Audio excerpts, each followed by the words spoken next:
हाय मित्रांनो, कोकणी मनीषा यूट्यूब चॅनलमध्ये तुमचं स्वागत आहे। मी आता रानामध्ये गुरं चरवायला घेऊन आलो आहे।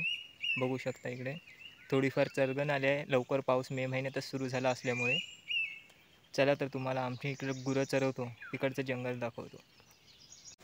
या वाटेने गुरं चरतायत, तिकडे जाऊया। छोटी छोटी चरगणी यायला लागली आहे। लांबून बघितलं की वाटतं चारा खूप रुजून आलाय, परंतु तसं नाही आहे। बघू शकता तुम्ही, बारीक बारीक चारा रुजून आत्तासा येतोय। गुरे इकडे चरायला लागली आहेत।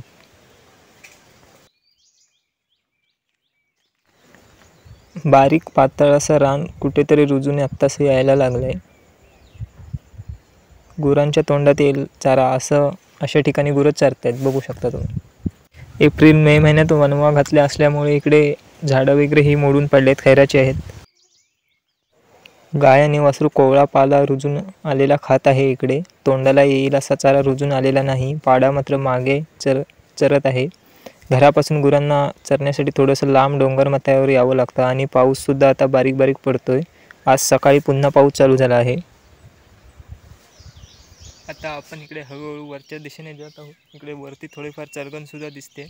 गुरं सुद्धा तिकडेच चालले। तिकडचा परिसर दाखवतो चला तुम्हाला। वरती माळ रानावर आलो तर सापाचं दर्शन झालं आहे। 2 दिवस पाऊस कमी झाला होता आणि सकाळपासून ऊन पाऊस चालू आहे, तर साप बाहेर पडतात।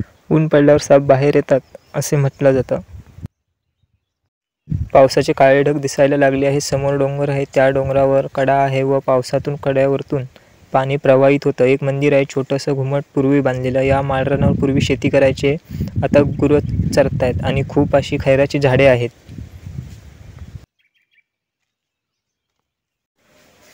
आता हे तुम्हाला मोकळं रान वाटत असेल, कारण वणव्यात ही खैराची छोटी रोपं जळून गेली आहेत किंवा सुकलेली दिसत आहेत। 1-1.5 महिन्यानंतर बघाल तर पुरं गच्च झालेलं असेल, जायला वाटसुद्धा सापडणार नाही झाडांना पालवी आल्यानंतर। आणि मित्रांनो, असेच व्हिडिओ पाहण्यासाठी आपल्या चॅनलला सबस्क्राईब करा, कारण तुमच्या सपोर्टची आपल्याला खूप गरज आहे।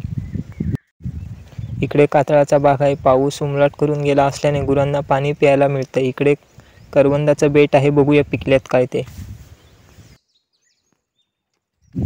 ही बघा करवंद पिकायला लागली आहेत। मी आता करवंद पिकलेली खातो। तोपर्यंत तुम्ही असेच व्हिडिओ पाहण्यासाठी आपल्या कोकणी मनीषा यूट्यूब चॅनलला सबस्क्राईब नक्की करा।